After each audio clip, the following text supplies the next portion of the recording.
ಜನನಿ news ಚಾನೆಲ್ಗೆ like ಮಾಡಿ, subscribe ಮಾಡಿ, ಶೇರ್ ಮಾಡುವ ಮೂಲಕ ನಮ್ಮ ಚಾನೆಲ್ಗೆ ಸಹಕರಿಸಿ. ಹೆಚ್ಚಿನ ಮಾಹಿತಿಗಾಗಿ ಸಂಪರ್ಕಿಸಿ ಹರಿಚಿ.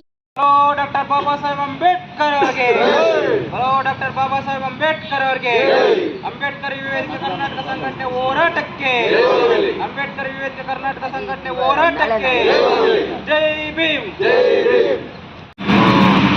ಅಂಬೇಡ್ಕರ್ ಯುವ ವೇದಿಕೆ ರಾಜ್ಯಾಧ್ಯಕ್ಷರಾದ ಜೈ ಭೀಮ್ ಶ್ರೀನಿವಾಸ್ ಅವರು ನಮ್ಮ ಮೇಲೆ ಒಂದು ಭರವಸೆ ಇಟ್ಟು ನಮ್ಮ ಕಿಲ್ಲಳ್ಳಿ ಸತೀಶನ್ ಅವರ ಮುಖಾಂತರ ನಮಗೆ ಈ ಅಂಬೇಡ್ಕರ್ ಯುವ ವೇದಿಕೆ ಒಂದು ರಥವನ್ನು ಕೈ ಹಿಡಿಯೋಕ್ಕೆ ನಮಗೆ ಪ್ರೋತ್ಸಾಹ ಕೊಟ್ಟು ರಥವನ್ನು ಒಂದು ದೊಡ್ಡ ಪಾರ ಅಂತ ಹೇಳೋಕ್ಕೆ ನಾನು ಇಷ್ಟಪಡ್ತೀನಿ. ಈ ಸಂದರ್ಭದಲ್ಲಿ ಈ ಪಾರವನ್ನು ಈ ತಾಲೂಕಲ್ಲಿ ಒಂದು ಗುಣಮಟ್ಟವಾಗಿ ಒತ್ತೊಯ್ದು ಈ ರಥವನ್ನು ಸಮಗ್ರವಾಗಿ ಕಾನೂನು ಚೌಕಟ್ಟಲ್ಲಿ ಈ ರಥವನ್ನು ಎಳಿಬೇಕು ಅಂತ ನಮಗೆ ಪ್ರೋತ್ಸಾಹ ಕೊಟ್ಟು ನಮಗೆ ಈ ತಾಲೂಕು ಅಧ್ಯಕ್ಷರಾಗಿ ನಮಗೆ ನೇಮಕ ಮಾಡಿ ಬರಮಾಡ್ಕೊಂಡಿದ್ದಾರೆ ಅವರ ಸಂಘಟನೆಗೆ.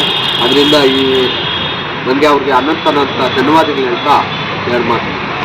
ಹಲೋ ಡಾಕ್ಟರ್ ಬಾಬಾ ಸಾಹೇಬ್ ಅಂಬೇಡ್ಕರ್ ಅವರಿಗೆ, ಹಲೋ ಡಾಕ್ಟರ್ ಬಾಬಾ ಸಾಹೇಬ್ ಅಂಬೇಡ್ಕರ್ ಅವರಿಗೆ, ಅಂಬೇಡ್ಕರ್ ವಿವೇಕ ಕರ್ನಾಟಕ ಸಂಘಟನೆ ಹೋರಾಟಕ್ಕೆ, ಅಂಬೇಡ್ಕರ್ ವಿವೇಕ ಕರ್ನಾಟಕ ಸಂಘಟನೆ ಹೋರಾಟಕ್ಕೆ ಜೈ ಭೀಮ್. ಮೊದಲಿಗೆ ಅಂಬೇಡ್ಕರ್ ಯುವ ವೇದಿಕೆ ಕರ್ನಾಟಕ ಸಂಸ್ಥಾಪಕರು ರಾಜ್ಯಾಧ್ಯಕ್ಷರು ಆಗಿರ್ತಕ್ಕಂಥ ಮಾನ್ಯ ಜೈ ಭೀಮ್ ಶ್ರೀನಿವಾಸ್ ಅವರಿಗೆ ಧನ್ಯವಾದಗಳು ಮತ್ತು ಅಭಿನಂದನೆಗಳನ್ನು ಸಲ್ಲಿಸಬೇಕಲ್ಲ. ಯಾಕಂದರೆ ಈ ಮಧ್ಯಕಾಲದಲ್ಲಿ ನಾವು ಕೂಡ ಎಲ್ಲ ರೀತಿಯ ಸಾಮಾಜಿಕ ಜಾಲತಾಣ ಇನ್ನೊಂದು ಕಡೆ ಮತ್ತು ಮಾಡ್ತಾ ಇರ್ತಕ್ಕಂಥ ಕೆಲಸ ಕಾರ್ಯಗಳ ಬಗ್ಗೆ ಗಮನ ಹರಿಸ್ತಾ ಇತ್ತು. ನಾವು ಕೂಡ ಎಲ್ಲಿ ಯಾವ ಸಂಘಟನೆ ಏನೇನು ಕೆಲಸ ಮಾಡ್ತಾ ಇದ್ದಾರೆ, ಏನು ಕೆಲಸ ಆಗ್ತಾಯಿದೆ. ಇವತ್ತು ಅತಿ ಹೆಚ್ಚು ಭೂ ಹೋರಾಟಗಳನ್ನು ತೆಗೆದುಕೊಂಡು ಭೂಮಿ ಸಮಸ್ಯೆಗಳನ್ನು ತೆಗೆದುಕೊಂಡು ಇವತ್ತು ಹಲವಾರು ಸಮಸ್ಯೆಗಳ ಭೂ ಸಮಸ್ಯೆಗಳ ವಿರುದ್ಧ ಹೋರಾಟ ಮಾಡಿದ್ದಾರೆ. ಇವತ್ತು ಭಾಳ ಮುಖ್ಯವಾಗಿ ಮಾಡಬೇಕಾಗಿರೋದೇ ಅದನ್ನು. ಇವತ್ತು ದಲಿತರಿಗೆ ಸ್ವಾಭಿಮಾನದ ಬದುಕಬೇಕಂದ್ರೆ ಅವರಿಗೆ ಭೂಮಿ ಬೇಕು. ಭೂಮಿ, ಶಿಕ್ಷಣ, ವಸತಿ, ಈ ಮೂರೂ ಇದ್ದರೆ ಅವನು ಸ್ವಾಭಿಮಾನದಿಂದ ಜೀವನವನ್ನು ಮಾಡಿಕೊಳ್ಳಲಿಕ್ಕೆ ಇವತ್ತು ಸಾಧ್ಯ ಇದೆ. ಆ ನಿಟ್ಟಿನಲ್ಲಿ ಇವತ್ತು ಶ್ರೀನಿವಾಸ್ ಅವರು ಮಾಡ್ತಾ ಇರ್ತಕ್ಕಂಥ ಕೆಲಸ ತುಂಬ ಚೆನ್ನಾಗಿದೆ. ಮತ್ತು ಯಾರೇ ಅಂಥ ಒಳ್ಳೆಯ ಕೆಲಸ ಮಾಡಿದ್ರು ಕೂಡ ನಾನು ಅವರನ್ನು ಅಭಿನಂದಿಸ್ತೇನೆ. ಇವತ್ತು ಸಂಘಟನೆ ಕೂಡ ತುಂಬ ಚೆನ್ನಾಗಿ ಬಲಗೊಳ್ತಾ ಇದೆ. ಏನು ಅವರು ಸಮಾಜಮುಖಿಯಾಗಿ ಮಾಡ್ತಾ ಇರ್ತಕ್ಕಂಥ ಕೆಲಸಗಳನ್ನು ನೋಡಿ ಎಲ್ಲರೂ ಕೂಡ ಇವತ್ತು ಅವ್ರ ಮೇಲೆ ಪ್ರೀತಿ ವಿಶ್ವಾಸ ಇಟ್ಟು ಎಲ್ಲ ಕೂಡ ಸಂಘಟನೆಗೆ ಸೇರ್ಪಡೆ ಆಗ್ತಾಯಿದೆ.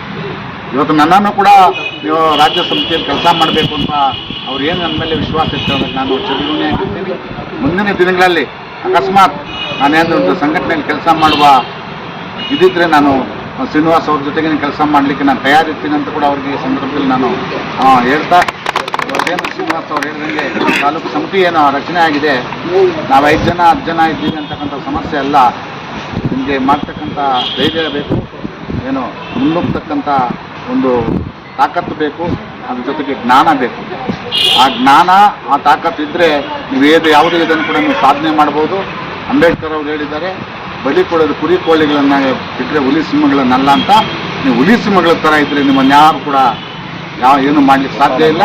ಕಾನೂನು ಚೌಕಟ್ಟಿನೊಳಗೆ ಅಂಬೇಡ್ಕರ್ ಕೊಟ್ಟಿರ್ತಕ್ಕಂಥ ಒಂದು ಮಾರ್ಗದ ಒಳಗೆ ಶಿಕ್ಷಣ ಸಂಘಟನೆ ಹೋರಾಟದ ಒಂದು ಅಡಿಯಲ್ಲಿ ನೀವು ಕೆಲಸ ಮಾಡಿ ನಿಮ್ಮ ಜೊತೆಗೆ ಯಾವತ್ತೂ ಕೂಡ ಏನೇ ಇದ್ರೂ ಕೂಡ ನಾನು ಕೂಡ ನಮ್ಮ ಜೊತೆಯಲ್ಲಿ ಭಾಗವಹಿಸಿ ಜೊತೆ ಕೆಲಸ ಮಾಡ್ತೀನಿ ಅಂತ ಈ ಸಂದರ್ಭದಲ್ಲಿ ಹೇಳ್ತಾ ನನಗೆ ಮಾತಾಡಲಿಕ್ಕೆ ಅವಕಾಶ ಕೊಡೋದಕ್ಕೆ ಎಲ್ಲರಿಗೂ ಹೊಂದಿಸ್ತಾ ಜೈ ಭೀಮ್ ವಂದನೆಗಳನ್ನು